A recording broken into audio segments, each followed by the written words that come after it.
You are listening to the Lawyer Life Podcast, episode number 27, How to Know If You Need a Coach. Hey everyone, welcome back to the Lawyer Life Podcast. I am your host, Autumn Noble, the founder of the Lawyer Life Collective, where we do life and career coaching for attorneys. We are continuing on our journey of hot takes, where we unpack some of the most useful tools and takeaways from our first season of the podcast. Last week, we explored how to be happier in law and pulled some of the best nuggets from this season's episodes. This week, we're going to continue on the hot takes theme and unpack how to know if you need a coach. I get asked this all of the time. What do you actually do in coaching? What do you talk about? Why do people actually need coaches? Why can't they figure it out on their own? So, in honor of all of those questions, I'm going to pull out some of the most common topics that I coach around with women and lawyers.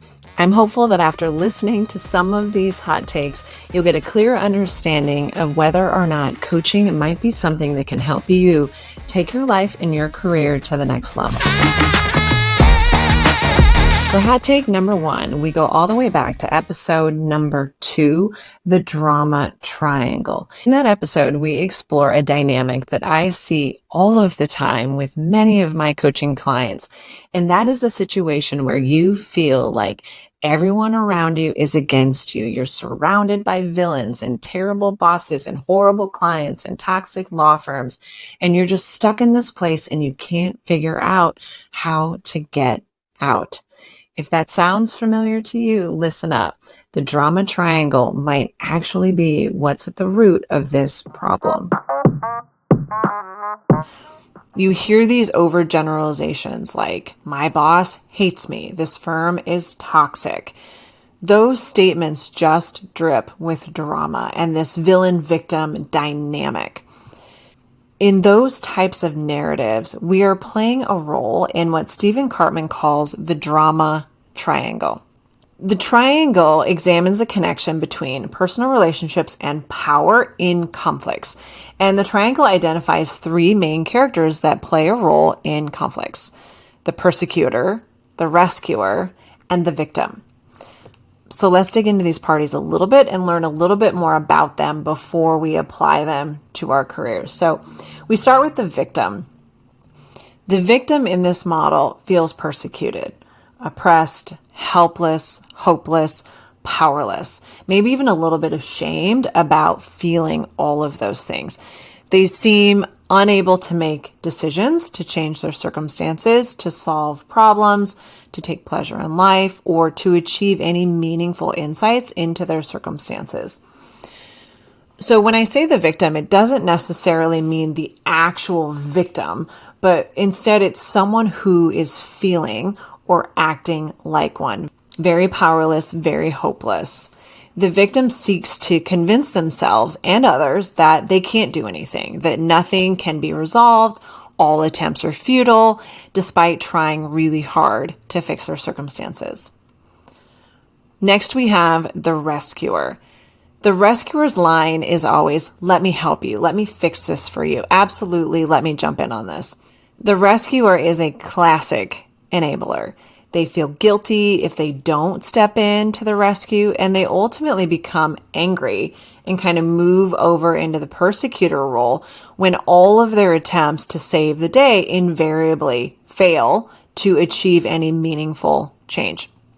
Their rescuing actually has negative effects. It keeps that victim dependent on their rescuing, and it doesn't allow the victim permission to fail and experience the consequences of their own choices that got them there in the first place. When the rescuer focuses their energy on someone else, it actually enables them to ignore their own issues. And that's true for all of these characters, and we'll circle back to that. Next, we have the persecutor, which I call the villain. It just seems more accessible to me. The persecutor insists it's all your fault. You are the problem. This is not my issue. They're controlling, blaming, critical, oppressive, angry, authoritarian, rigid, and superior. But when you blame the villain in turn, they often get really defensive and they might switch over to the victim role when they're attacked by the rescuer or the victim. The victim is the primary character, and they're interacting with the persecutor whom the victim blames for their suffering and their unhappiness and their challenges. But then there's this rescuer who's periodically stepping in to try and alleviate the victim's suffering. Now, in the complicated world of practicing law, I often see my clients vacillating between the victim role and the rescuer role. And let me be very clear, nobody likes that news in coaching. I hated it when my coach would say to me that I was acting in the victim role or often the rescuer role, but let's just call a spade a spade. And I will explain how we kind of dip into those roles. But that's often the characteristics of the attorneys that I work with. When we're the victim, the partners, clients, bosses, they're the persecutor. They're the reason that we're overworked, exhausted, burnt out, and have no balance whatsoever. They are the sole cause of it, and they're the sole reason why we are unhappy in our particular jobs.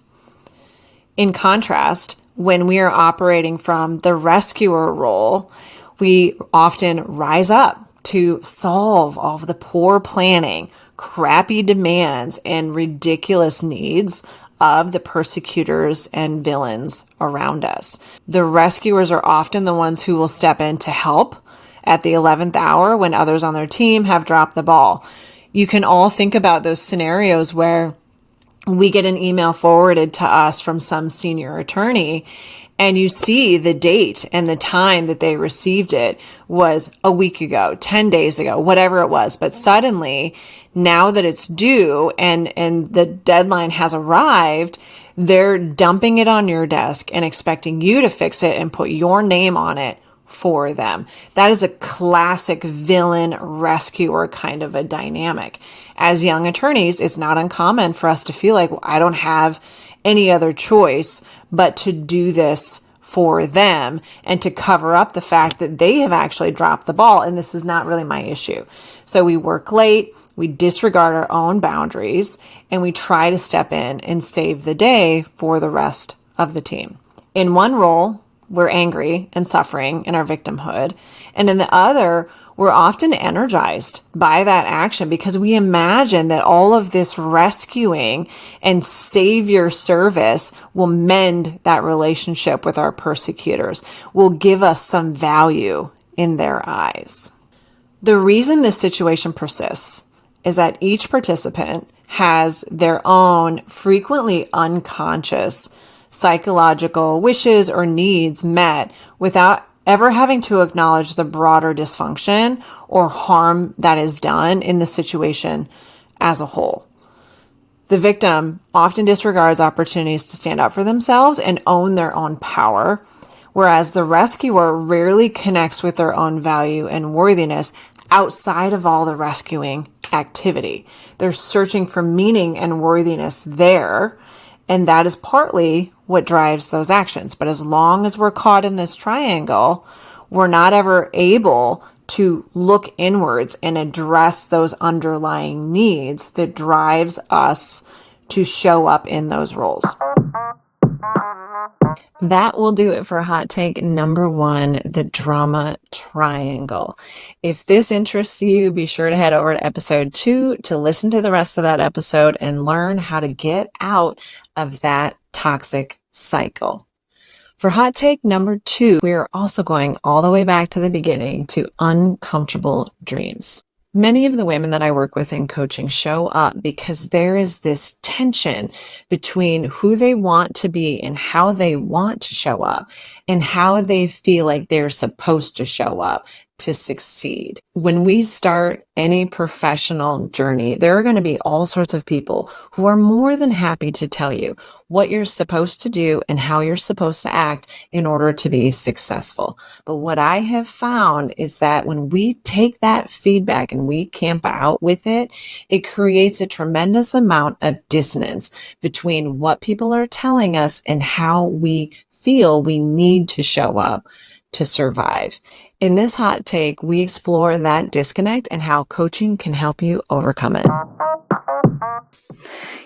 As humans, we just constantly like to tell ourselves what we should be doing, and we buy into all these rules about how we're supposed to live and how things are supposed to work out. And a lot of us just wholeheartedly buy in, and it just stagnates us. So I want to share with you an example of how nefarious that little word can be and how I see that affecting my clients and their long-term goals and happiness. I recently had a client who was really struggling to manage her time and stay afloat in her practice. She was a mid-level associate in big law, lots of responsibilities, lots of sophisticated work. Her shoulds sounded something like this. I should always keep my office door open in case anybody needs me. I should always answer my office phone or my cell phone when someone calls me from work. I should always stay on top of my emails, and I should always say yes when I'm approached by someone to work on a project. All of these shoulds, all of these thoughts, they sound very noble and purposeful, but truly they're all really rooted in fear. And that fear sounds something like this. People will think I'm not friendly if I close my door when I'm busy. People will be mad at me if I don't answer my work phone when they call. I might miss something important if I'm not on top of my emails, and then I'm going to get into trouble. People will stop giving me work if I say I'm too busy. All of those fear-based, worried thoughts were truly the foundation of all of those shoulds. And when she bought into those, they were completely sabotaging her career. She was constantly behind on projects and distracted because seriously, how can anyone focus when you're constantly being pulled away by your phone or your email or randos who show up at your office door? She was missing deadlines and she was just completely underwater. The net result of all of that was that people were frustrated with her. She was getting into trouble and people did stop giving her work. Everything that those shoulds were supposed to protect her from, they were actually creating for her. She was creating a self-fulfilling prophecy. And ultimately, the firm ended up putting her on a performance improvement plan to try and get her to clean up her act. The wildest thing about this, when she came to me and she's telling about her struggles and she's telling me about these challenges, the craziest thing is that she actually knew how to resolve the problems. She just didn't want to experience all the discomfort that was going to go with it. She knew she needed to set boundaries. She knew she needed to manage her calendar better. She knew she needed to start telling people no and protecting her energy and her space to focus. She just didn't want to experience all the discomforts that are going to come with that.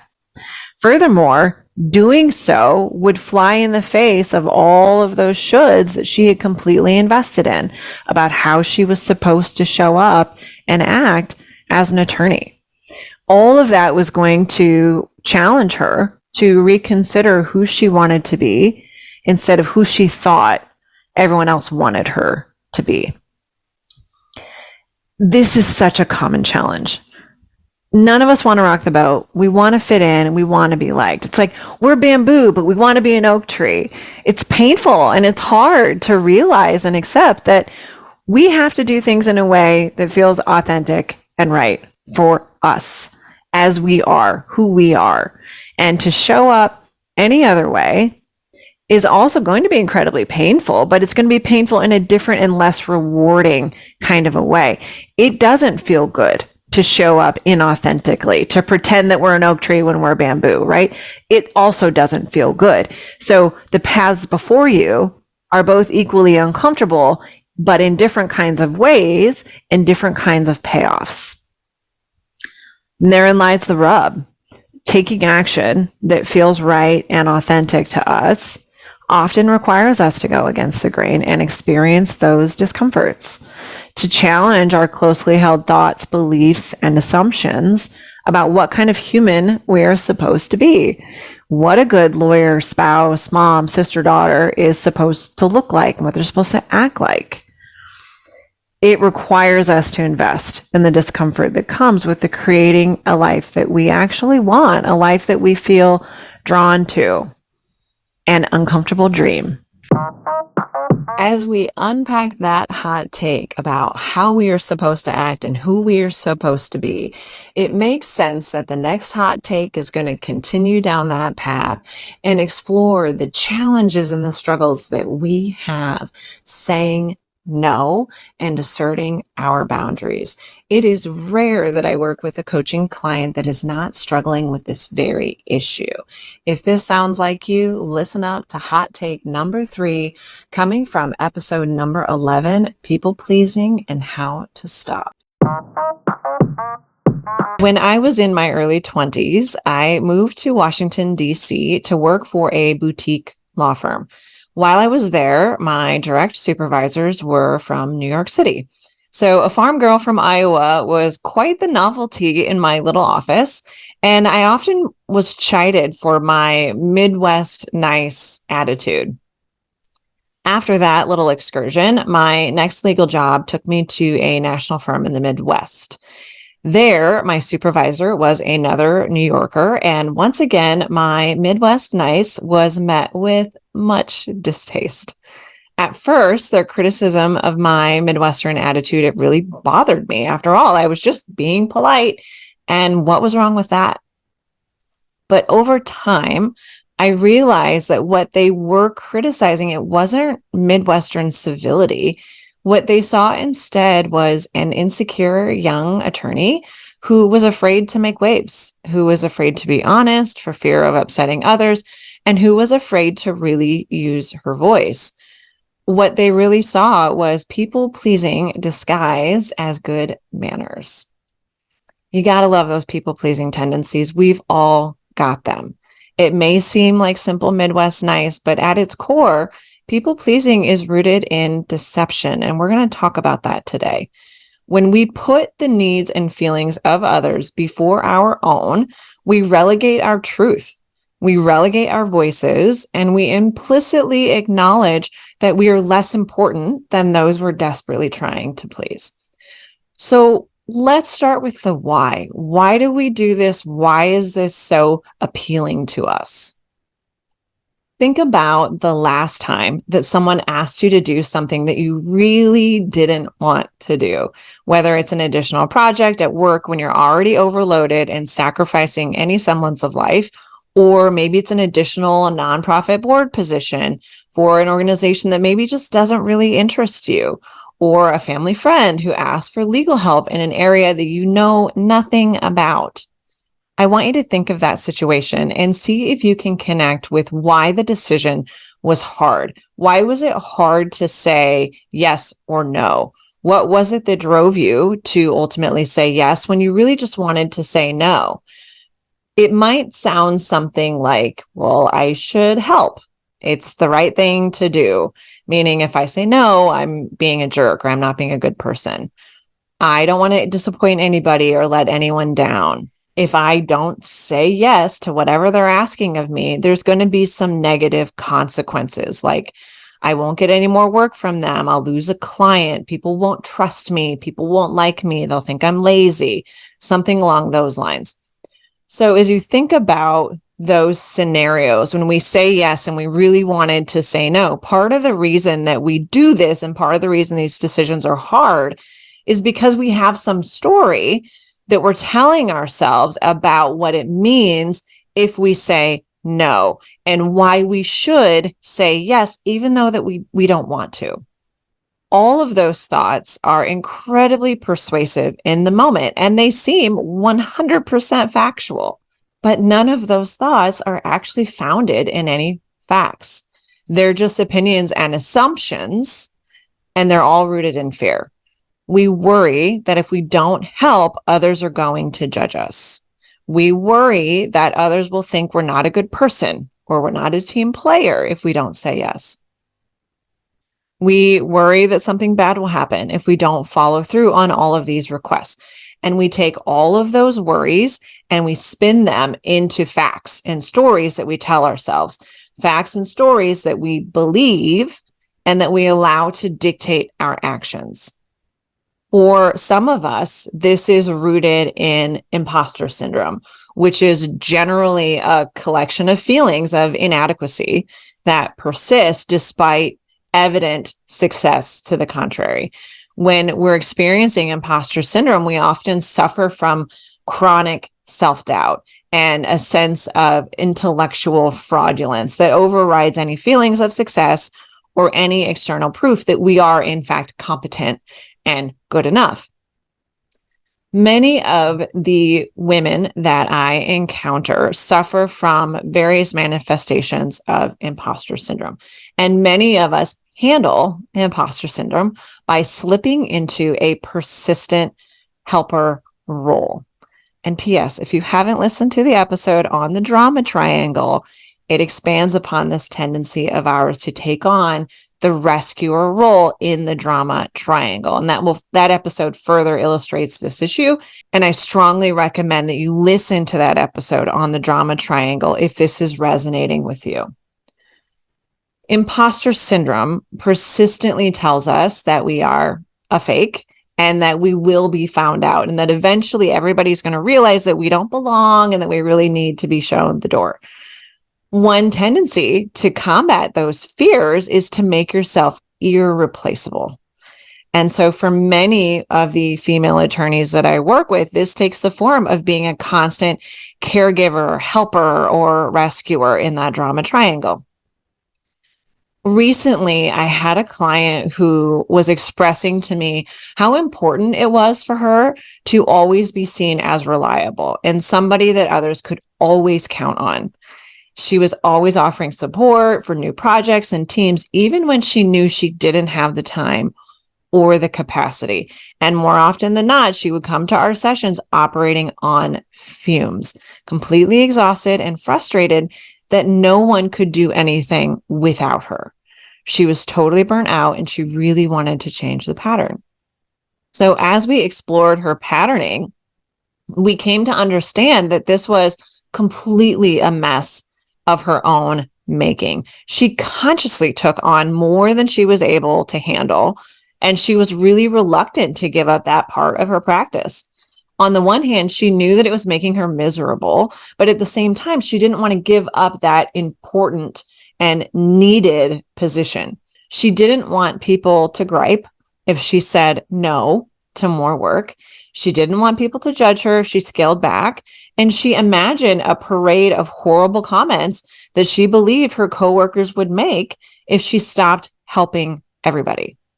She really, at her core, she wanted to be needed. And it was really hard for her to conceptualize letting go of playing that role. She wanted to be an essential player on every team. That made her feel really safe and secure. But this is what imposter syndrome does. It creates patterns of coping with our fears of inadequacy. We craft ways to cover up our perceived shortcomings, to keep our little secret safe, to keep secret the truth that we aren't good enough, that maybe if we're just really needed, no one will ever see that we actually don't belong, and maybe we're not as good as everybody else. So we craft ways to cover up our perceived shortcomings, to keep that secret locked away. In my client's experience, she was bending over backwards to be available to anyone for any project at any moment. She was constantly canceling personal trips and social outings with friends to jump on new projects. It had become part of her persona, and it was what made her feel like she belonged. And it helped soothe those fears that she was inadequate. It really silenced the negative rantings in her head. They couldn't possibly fire her if they discovered her inadequacies because too many people needed her every day. And so it was sort of this protective little game that she was playing with herself and with those around her. Imposter syndrome, it plays right into this people pleasing, and it creates a toxic dynamic that leads us to be really overloaded and out of gas and stuck between, I really want to maintain this facade and this role that I've created, but I also don't want to feel like this and work like this anymore. And so it creates this tremendous amount of tension in our lives because we feel like we need that persona to protect ourselves, even though that persona, that people pleasing, is really destroying us. All right, my friends, that concludes our hot takes for today. The goal of these hot takes is to give you some bite-sized pieces of advice to help you consider whether you are getting the support that you want and if there are any adjustments that you can make to make your life and your career more in alignment with your ultimate goals. To recap where we've been today, you might need a coach if you feel like you are constantly in a battle between the good guys and the bad guys. And on the bad guys team are your boss, your clients, and your firm. If that sounds like you, you might be stuck in a drama triangle, and coaching can help you unpack that and resolve that tension. Second, if you constantly feel tension between how you want to show up and what you actually want to do and what everybody else is telling you that you need to do to succeed, you are stuck under an avalanche of shoulds and other people's expectations for yourself. In coaching, we unpack all of the imposter syndromes and all of the self-doubt that goes along with it to help you chart your own unique course forward. Last, you might need a coach if you have a hard time saying no to the requests of other people in your life. If people pleasing and imposter syndrome are a recurring challenge for you in your life and your career, coaching can absolutely help you get out from underneath that rock and start living more authentically. I hope that you are enjoying these fast hot takes for the summer. If you want to learn more about any of these topics, be sure to check out the show notes to find the link to the full episodes where we dig into each of these topics in depth. If you have any questions about any of these topics, be sure to send me a note, autumn@thelawyerlifecollective.com.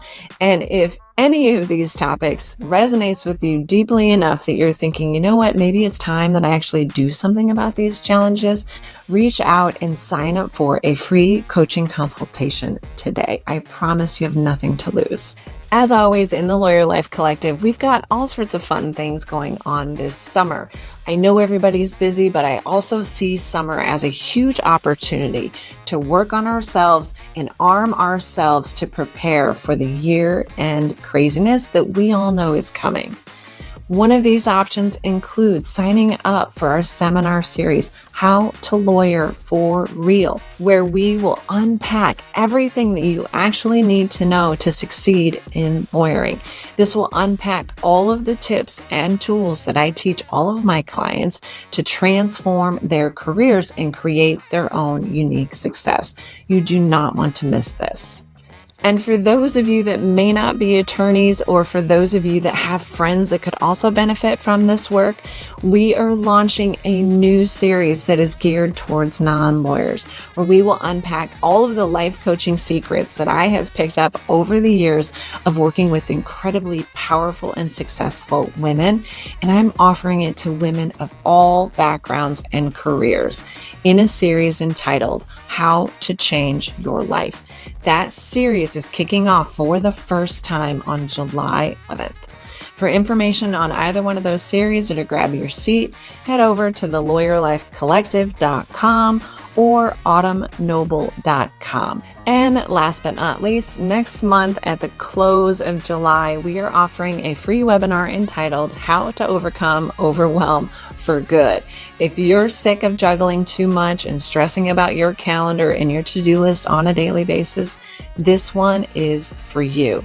In 45 minutes, we will unpack some of my most crucial time management tips that will not only help you manage your calendar more efficiently, but will give you a better understanding of overwhelm so that you can stop engaging in the cycle. I hope to see you there. Lastly, in our next episode, we're continuing with the hot takes setup and unpacking how to know if you may actually be the root of your problems in your life. I hope that you will join us there.